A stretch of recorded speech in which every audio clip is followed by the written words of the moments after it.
More news from Cadillac, this time on Talking Vehicles with Joe. A couple of weeks back, I did a video about some of the changes coming at Cadillac. Well, there's more news. I just learned this week that Cadillac is indeed continuing or bringing back the CT5 sedan. And the latest version of it will have a V series that includes a naturally aspirated V8 and a manual transmission.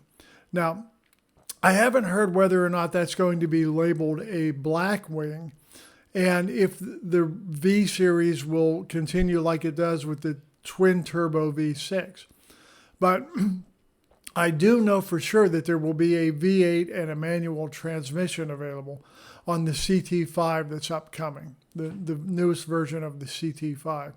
Cadillac has also announced that they're going to bring back the XT6. It will be built in Spring Hill, Tennessee, and it will be the version of the full-size SUV. Now, not the rear drive like the Escalade, but the full-size front drive and all-wheel drive SUV, much like the current version. So Cadillac is reinvigorating their gasoline-powered line of vehicles with some new vehicles and some refreshes and updates. Of course, the XT5 is due, the refreshed version of that is due out next year sometime. The best sources that I have found have said it will probably be a mid-year introduction, maybe even a little bit later than that. And it will be a 2027 vehicle. And if you look at the current XT5 that's being sold in China, you're pretty much seeing what the XT5 in the US will look like, with possibly some minor changes. Anyway, Cadillac has recommitted themselves to providing a line of gasoline-powered vehicles here in the United States since the mandate for electric vehicles was rescinded. And it appears that motorists prefer gasoline over electric. Now, as I've mentioned in previous videos, I have one of each.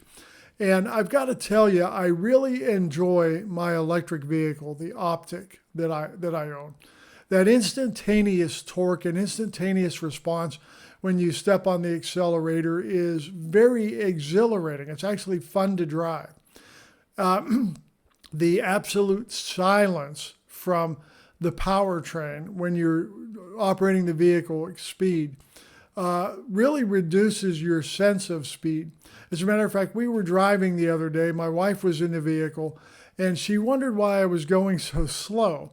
And then she looked over at the display and saw that I was traveling at the speed limit, actually at just a touch above the speed limit, and realized that we weren't going as slow as she thought we were. But in the vehicle, you have no sensation. You don't get the sense of speed that you do in a gasoline-powered vehicle because there's no powertrain noise.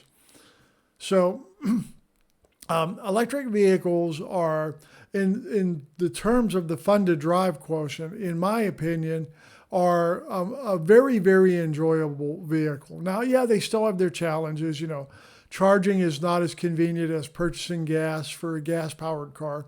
There aren't quite as many charging stations around in less populated areas. So I totally get that.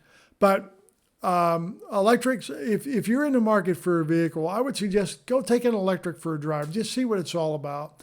And I'm not trying to advocate for electrics, but I think the public perception of what electrics are and excuse me, some of the problems with them are maybe not quite as accurate as the actual experience of having an electric car. Anyway, I'm Joe Ferguson. Thanks for watching. I appreciate it. I do this video every Friday, so if you enjoyed this video, please hit the like, please subscribe, share it with somebody that you think might be interested, and be on the lookout every Friday for another Talking Vehicles with Joe.